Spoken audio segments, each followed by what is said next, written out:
Hello hi नमस्ते प्रणाम। तो देखी सावन के महीना में खेत खलिहान सब हरियर रहेला। हरियरी के महीने है सावन हरियरी के कहा जाला।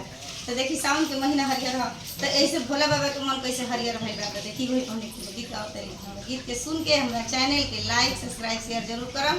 कमेंट बॉक्स में जरूर बताई हमारे गीत के कैसा लागल है। अरे हरियर हरियर